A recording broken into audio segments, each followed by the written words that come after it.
신약 성경은 네 개의 복음서로 시작합니다. 마태복음, 마가복음, 그리고 누가복음과 요한복음이 있죠. 복음서라고 하는 것은 이 세상에 오신 예수 그리스도에 대해서 기록해 놓은 책입니다. 사람의 몸을 입고 이 땅에 오신 예수님, 그리고 예수님께서 삶과 말씀을 통해서 당신이 누구신지를 보여주시고 또 하나님이심과 동시에 구원자이시다라고 하는 것들을 알려주시는 내용, 그것이 바로 사복음서이죠. 그리고 신약 성경에는 이렇게 복음서만 있는 것이 아니라 교리를 중심으로 기록한 책도 있습니다. 대표적인 것이 로마서입니다. 우리가 무엇을 믿고 우리가 무엇을 따르고 있는지를 잘 정리해 놓은 책이 교리서입니다. 그런데 특이한 것은 이렇게 우리가 복음 그리고 교리, 이것을 우리가 믿고 나아가는데 신약 성경은 그 우리가 믿는 복음 그리고 교리를 한순간으로 쭉 기록해 놓은 것이 아니라 복음과 교리 사이를 조금 간격을 두고 사이에 한 책을 넣어 두었습니다. 그 책이 무엇이냐면 사도행전입니다. 사도행전이라고 하는 것은 말 그대로 사도들의 행적을 기록한 책입니다. 사도들이 행한 것을 기록했다라고 하는 것이 사도행전이죠. 복음서와 교리서, 그 사이에 사도들의 행적을 성경은 기록하고 있다는 겁니다. 그리고 그 사도행전은 이렇게 시작을 합니다. 데오빌로여, 내가 먼저 쓴 글에는 물은 예수께서 행하시며 가르치시기를 시작하신부터 그가 택하신 사도들에게 성령으로 명하시고 승천하신 날까지의 일을 기록하였노라. 데오빌로여, 그렇게 부르죠. 데오빌로라고 하는 사람에게 보낸 편지가 바로 사도행전이라고 하는 겁니다. 누가가 썼습니다. 그런데 누가는 데오빌로에게 편지를 보내면서 뭐라고 얘기를 하냐면 먼저 쓴 글에는 이라고 합니다. 그러니까 먼저 쓴 글이 있다라는 얘기를 하고 있죠. 먼저 쓴 글이 무엇일까요? 누가복음. 예, 감사합니다. 누가복음이죠. 누가는 데오빌로에게 누가복음과 사도행전을 썼습니다. 데오빌로라고 하는 사람은 이방인입니다. 그런데 아마 그 당시에 로마의 고위 관리였던 것 같습니다. 그 사람에게 쓴 글을 보내면서 그 누가복음과 사도행전이 있다, 그렇게 이야기를 하죠. 누가복음은 말 그대로 예수님께서 무엇을 하셨는지, 무엇을 가르치셨는지, 그리고 예수님이 어떤 분이신지 그것을 기록해 놓은 책입니다. 그래서 사도행전 앞에 보면은 조금 그 내용들을 이야기를 하면서 예수님께서 부활하신 후에 40일 동안 제자들과 함께 계셨다, 그리고 승천하셨다, 그것을 내가 적었다라고 이야기를 하고 있죠. 말 그대로 복음서는 예수님에 대한 것들을 기록하고 있습니다. 그리고 누가는 그것으로 끝낸 것이 아니라 다시 한번 펜을 듭니다. 그리고 데오빌로에게 앞으로의 그 뒤에 있었던 일들을 기록하고 있죠. 무엇을 전하고 있습니까?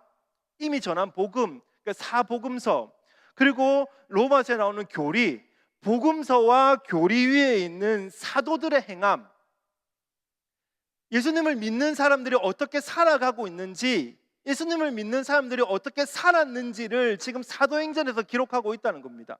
이것은 굉장히 중요한 말입니다. 복음서 그리고 교리, 그것을 가지고 어떻게 사람들이 살아내고 있는지 그것을 기록하고 있는 것, 이것은 우리에게 참 중요합니다. 우리 중에는 복음을 말하지 않는 성도는 아무도 없습니다. 지금 이 자리에도 우리는 예수를 믿든지 믿지 않든지 교회에 들어왔으면 복음이라고 하는 것을 우리는 다 알고 있습니다. 교회 중에서도 복음을 말하지 않는 교회는 아무것도 없습니다. 교회는 복음을 외칩니다. 그러나 무엇이 문제입니까? 무엇이 문제가 되어서 잘못된 것들이 나타납니까? 그것은 바로 예수님의 일생, 예수님께서 가르치신 것, 그리고 그것을 그대로 행하는 것, 그것이 아니라 저마다 해석되어진 복음, 각자가 해석되어져서 각자가 이해하는 복음, 그 복음을 가지고 있기 때문에 그것이 문제가 되는 겁니다. 저마다 이해한 복음을 가지고 살아가고 있기 때문에 문제가 되는 거죠. 오늘 사도행전이 우리에게 얘기하는 건 저마다 해석되어진 복음이 아니라 예수님이 가르쳐 주신 복음, 예수님이 알려주셔서 잘 정리해 놓은 그 교리, 그것을 믿는 사람들이 어떻게 살아가고 있는지를 데오빌로여, 내가 소개하겠습니다, 그 얘기를 하고 있는 겁니다. 독일에 와서 제가 깜짝 놀란 것 중에 하나가 토마토가 너무 맛있다는 겁니다. 제가 충격을 받은 게 딱 1년 전, 작년 11월 저희 교회에 첫 설교를 하기 위해서 잠시 독일에 방문을 했었을 때입니다. 토마토를 그냥 집어 먹었는데 너무 맛있는 겁니다. 그래서 끝나고 저희 아내에게 야, 독일 토마토 너무 맛있다 그렇게 자랑까지 했었습니다. 사실 토마토라고 하는 것이 정말 흔한 채소 아닙니까? 뭐 어디에서나 먹을 수 있는 거죠. 근데 제가 타국에서 살 때는 그 토마토가 맛있다는 생각을 단 한 번도 해본 적이 없습니다. 그 토마토의 맛이라고 하는 게 뭐 새콤달콤함이 기본이며 단맛, 짠맛, 신맛, 감칠맛 등이 복합적으로 나타나는 것이라고 사전에서 알려주는데, 저는 사전에서만 이것을 알고 있었지 진짜 토마토가 그런 맛을 가지고 있는지를 타국에서 살 때는 전혀 이해하지 못했습니다. 그동안 저에게 토마토라고 하는 건 그냥 케찹에 사용되는 그 재료, 그리고 설탕을 뿌려야 그냥 먹을 수 있는 채소, 그냥 그렇게만 이해를 하고 살았습니다. 제가 이해하는 토마토는 그 정도였습니다. 설탕이 없으면 생으로는 절대 먹으면 안 되는 음식, 그게 바로 토마토였죠. 그래서 그런지 한국에서는 아예 토마토라고 하면 기본적으로 설탕을 가지고 먹죠. 뭐 최근에는 설탕을 함께 먹으면 비타민 B를 파괴하기 때문에 그렇게 먹으면 안 된다라고 막 전문가들이 막 글을 쓰니까 어떤 사람이 재밌는 댓글을 달았습니다. 나는 비타민 B를 먹고 싶은 게 아니라 맛있는 토마토를 먹고 싶은 거야, 그렇게 댓글을 달았죠. 한국에서는 토마토 그러면 그냥 설탕 맛으로 먹는 게 토마토입니다. 그래서 요즘에는 막 그 토마토를 재배할 때에 막 단맛이 나는 스테비아를 막 거기에 뿌려서 일부러 더 단맛을 만드는 그런 토마토를 만들어내기도 합니다. 적어도 독일 밖에 사는 사람들은 진짜 토마토, 뭐 새콤달콤하고 뭐 단맛과 짠맛과 여러 가지 맛들이 있는 그 토마토의 맛을 제대로 알지 못하고, 그 사람들의 머릿속에는 그냥 설탕이 있어야만 먹을 수 있는 음식, 설탕이 없으면 맛이 없는 음식, 그렇게만 이해를 하고 있다는 겁니다. 저마다 가지고 있는 해석이 다르다 보니까 이렇게 엉뚱한 결과를 나타내는 거죠. 설탕이 없어도 너무나 맛있는 게 토마토인데 설탕이 없으면 못 먹는 음식으로 해석되어져서 그렇게 적용을 하고 살아가는 사람들이 참 많이 있다는 겁니다. 저마다의 해석이 이렇게 위험한 겁니다. 이미 10년쯤 지난 일입니다. 제가 한국에서 청소년 사역을 할 때에 청소년 아이들을 소그룹을 인도한 적이 있습니다.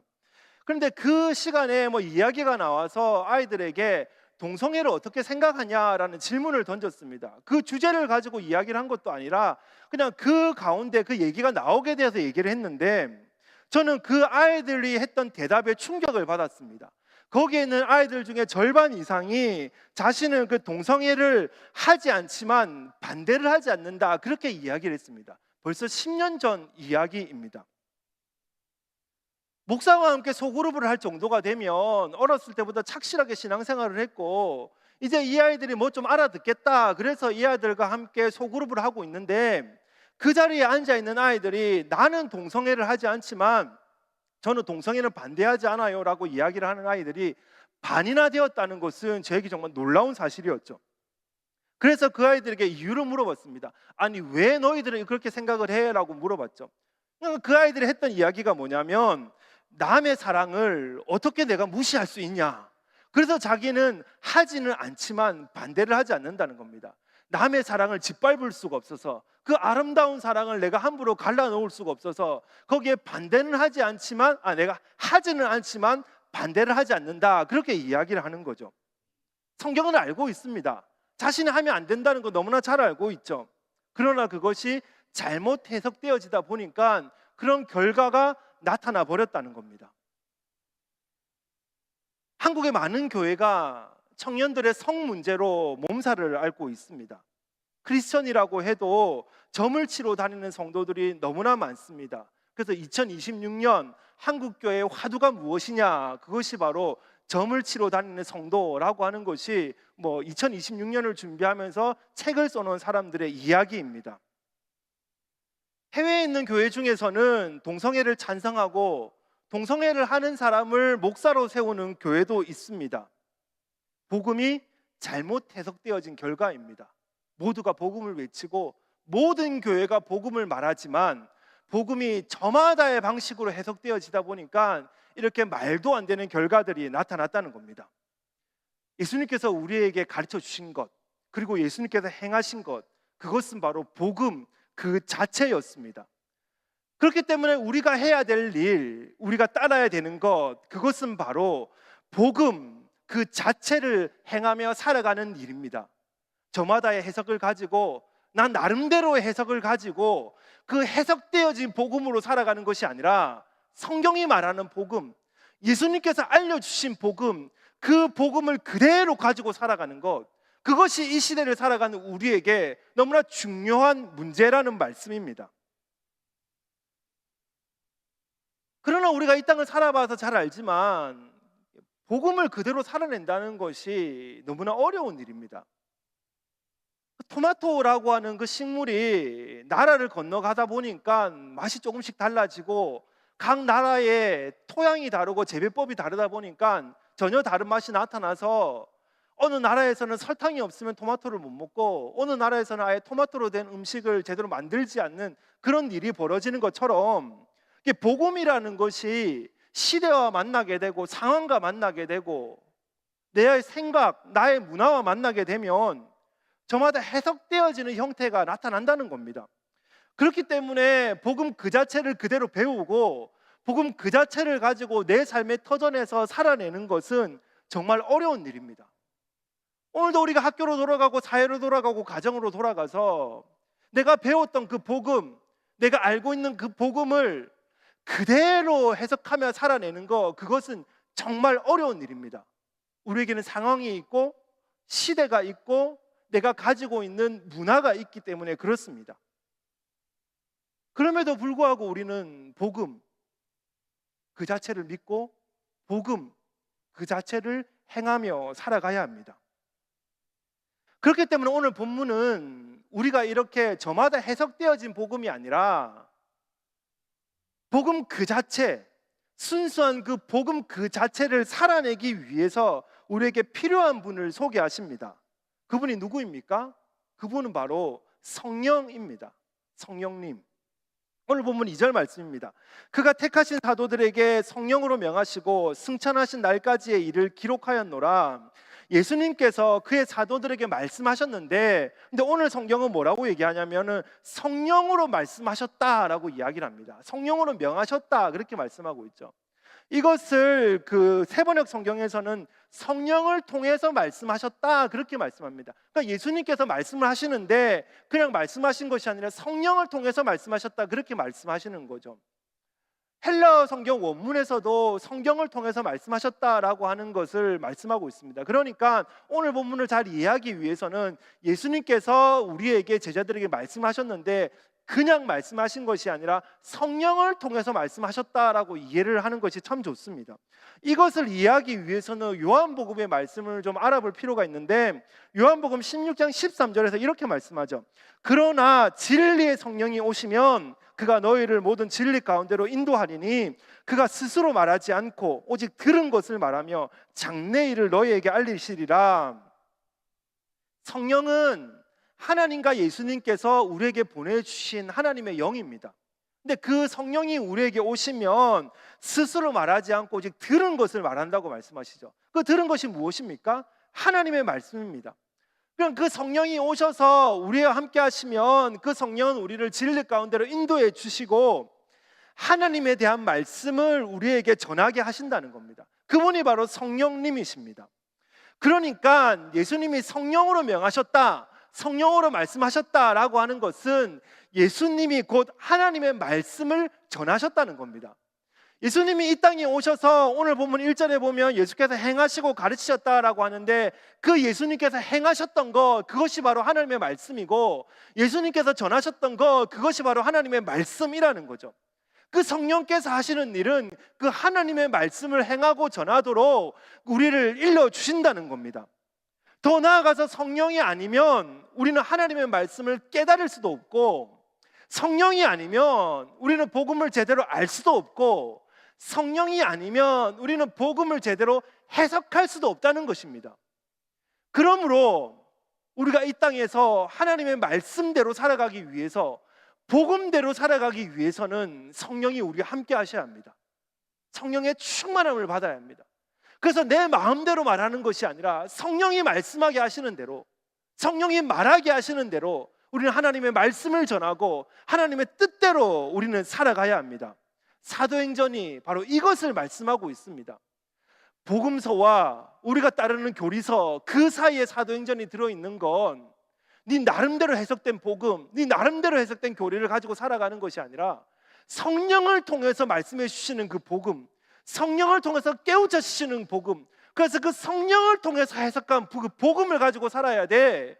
그것을 오늘 우리에게 말씀해 주고 있다는 것입니다. 그래서 누가가 쓴 그 누가복음과 그 사도행전을 우리는 한 성경으로 함께 읽어야 되는데, 우리는 그것을 보면서 중요한 사실을 한 사람들을 통해서 발견하게 됩니다. 사실 사도행전이 사도들의 행함을 기록한 책이다라고 이야기를 하니까 사도행전의 주인공은 사람이구나라는 생각을 할 수가 있는데, 사실 사도행전의 주인공은 사람이 아닙니다. 사도행전뿐만이 아니라 성경 어느 곳이든 주인공은 사람이 아니자 하나님입니다.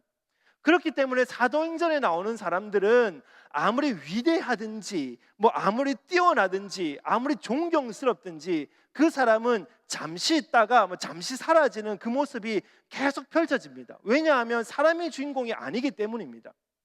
그럼에도 불구하고 사도행전이라고 하는 것이 사도들의 행적을 기록한 것이니까 우리는 이 성경에 나오는 사도행전에 나오는 사람들을 통해서 하나님이 우리에게 뭐라고 말씀하시는지는 좀 깨달을 수가 있습니다. 특별히 사도행전에 나오는 사람들, 그리고 그 사람이 누가복음에서 그리고 사도행전에서 어떻게 다른 모습을 보였는지를 생각해 보면 성령이 우리를 이렇게 인도해 나가시구나라는 것들을 쉽게 생각해 볼 수 있죠. 그 대표적인 사람이 베드로입니다. 베드로가 하루는 예수님께서 제자들에게 무리가 나를 누구라 아느냐라고 물어보셨습니다. 예수님께서 그 사복음서에서의 말씀이죠. 사람들이 나를 누구라 아느냐라고 물어보시니까 제자들이 어떤 사람은 예수님을 엘리야라고 합니다. 어떤 사람은 세례 요한이라고 합니다. 어떤 사람은 옛 선지자 중에 다시 살아난 사람이라고 합니다. 그렇게 소개를 한다는 겁니다. 예수님이 구원자이신데 예수님이 구원자라는 사실을 사람들은 모르고 있었습니다. 그래서 예수님께서 너희는 그럼 나를 누구로 알고 있냐라고 물어보니까 베드로가 이렇게 대답을 합니다. 누가복음 9장 20절입니다. 베드로가 대답하여 이르시되 하나님의 그리스도이시니이다. 이 말을 조금 더 길게 마태복음에서는 주는 그리스도시요 살아계신 하나님의 아들이십니다 라고 대답을 한다고 하죠. 그리고 그 대답 위에 우리의 교회는 세워져 있습니다. 좋은 대답이죠. 정답입니다. 주는 그리스도이십니다. 예수님이 우리의 구원자이십니다 라고 대답하는 건 정답입니다. 그러자 그 정답 앞에서 예수님은 앞으로 예수님께서 죽으실 것과 부활하실 것, 그리고 제자들이 어떻게 살아야 되는지 그 제자도에 대해서 알려주십니다. 그러면 이제 제자들은 그 신비스러운 말씀을 전해 주셨으니까 주님이 곧 죽으신다더라, 주님이 그리스도이시기 때문에 살아나신다더라, 그리고 우리는 그것을 믿는 자들이기 때문에 십자가를 지고 나아가야 된다더라, 그것을 배웠으면 그렇게 살아야죠. 그렇게 살아냈어야 됩니다. 그런데 8일 뒤에 어떤 일이 있습니까?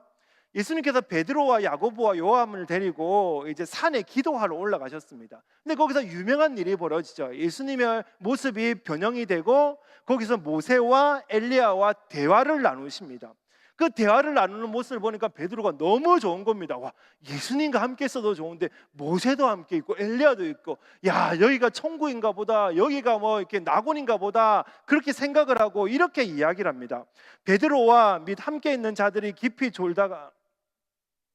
졸다가 온전히 깨어나 예수의 영광과 및 함께 선 두 사람을 보더니 두 사람이 떠날 때에 베드로가 예수께 여짜오되 주여 우리가 여기 있는 것이 좋사오니 우리가 초막셋을 짓되 하나는 주를 위하여 하나는 모세를 위하여 하나는 엘리야를 위하여 하사이다 하되 자기가 하는 말을 자기도 알지 못하더라. 길게 이야기를 합니다. 여기 너무 좋으니까 그냥 예수님 여기서 눌러 삽시다. 내가 집을 세 채 지을 테니까 하나는 예수님이 사시고 하나는 모세가 사시고 하나는 엘리야가 살고 저는 그 앞에 계집에 살아도 괜찮습니다. 그냥 여기서 사는 것이 좋겠습니다. 그렇게 지금 이야기를 하고 있습니다. 근데 이렇게 길게 이야기를 하는 것을 사실 요약하면 딱 이 얘기입니다.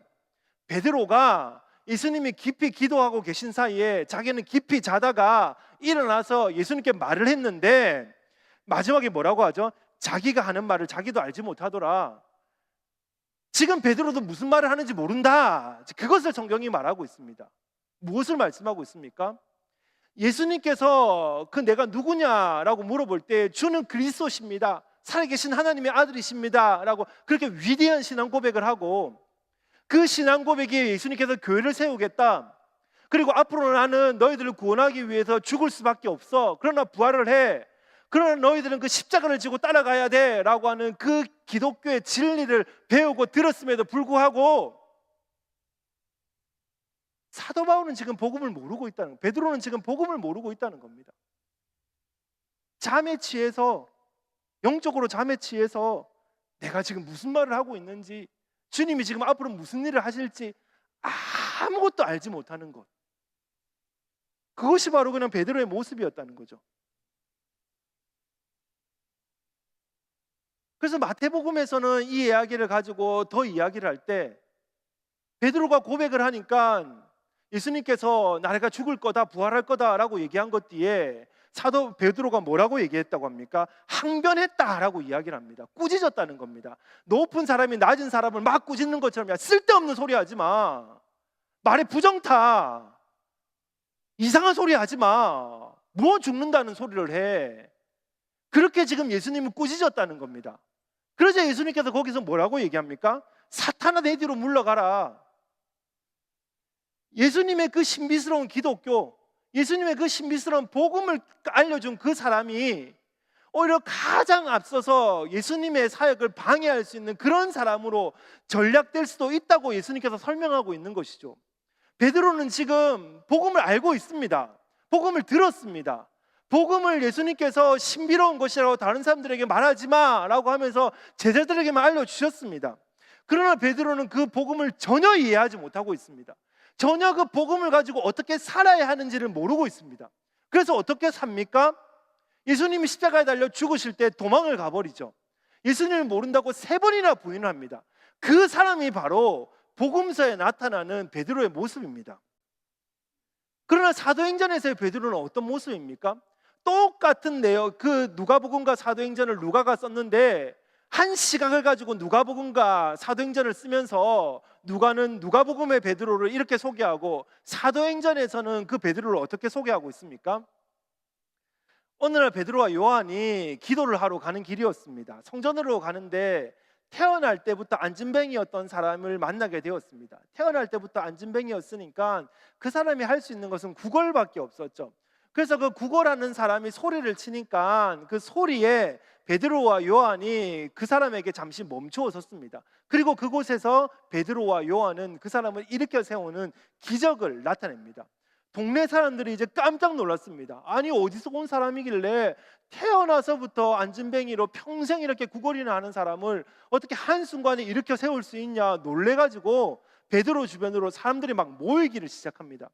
그러니까 그곳에서 베드로가 담대하게 설교를 했는데 예수님을 전했던 것이죠. 설교를 했는데 그 설교에 5,000명이나 되는 사람이 회심을 하고 예수님을 쫓아 살아가기로 다짐을 합니다.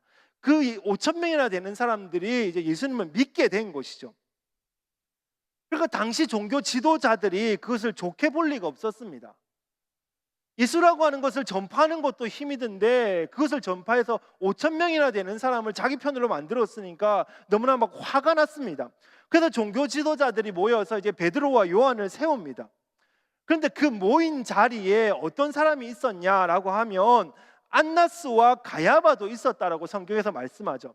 안나스와 가야바라고 하는 사람은 예수님이 죽는 재판을 할 때 그곳에서 중요한 역할을 했었던 사람입니다.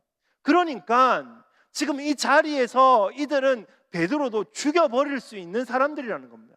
권력을 가진 사람들입니다. 살아있는 권력을 가진 사람들입니다. 그 사람들이 모여가지고 이제 더 이상 예수님 왜 베드로가 이런 일을 했는지를 막 추궁합니다. 근데 베드로는 한치의 흔들림도 없죠. 그곳에서도 담대하게 예수 그리스도를 선포합니다. 그러니까 그 사람들이 깜짝 놀랐죠.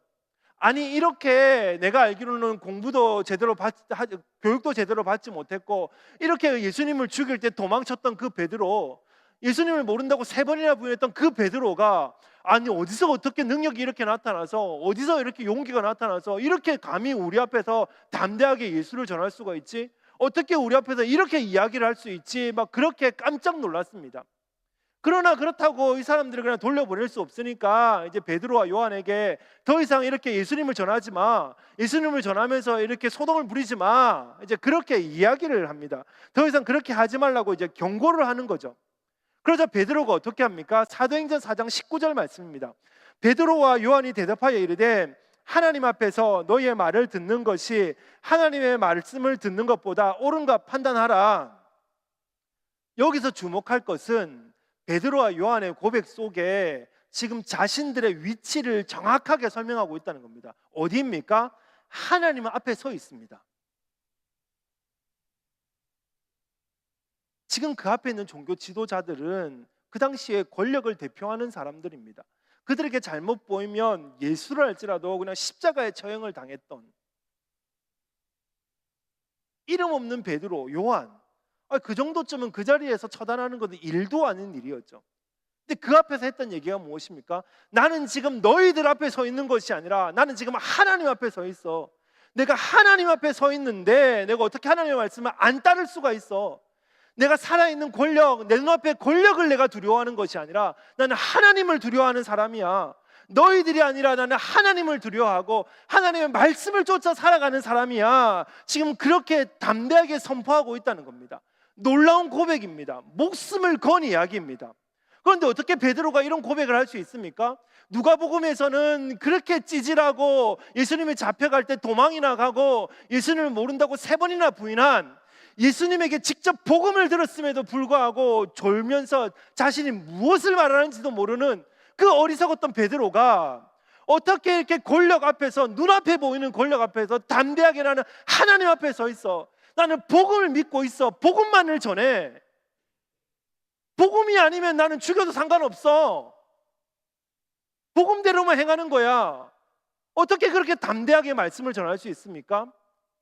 그 사이에 사도행전의 말씀이 있습니다. 2장 4절입니다. 그들이 다 성령의 충만함을 받고 성령의 말하게 하심을 따라 4장 8절 이에 베드로가 성령에 충만하여 이르되 무엇입니까? 성령이 오셔서 성령이 말하게 하셨기 때문입니다. 성령이 오셔서 베드로가 무엇을 말해야 되고 베드로가 어떻게 살아야 되는지를 알려주셨기 때문입니다. 성령이 오셨다는 것이 무엇입니까? 단순히 내가 성령의 능력으로 예수님을 믿게 되었고 단순히 나는 구원받은 사람이야, 그래 나는 이제는 천국 가는 사람이야, 그 정도가 성령을 받았다, 그 정도가 성령이 오셨다, 거기서 끝나는 게 아닙니다. 성령이 오셨다는 것은 하나님 나라를 완성시키시기 위해서 하나님께서 나를 택하여 주셨고 복음을 통해서 내 신분을 변화시켜 주셔서 하나님의 백성으로 세워주셨고 성령이 말하게 하심에 따라서 성령을 통해서 하나님을 전하고 복음을 행하는 그런 사람으로 나를 세워주셨다.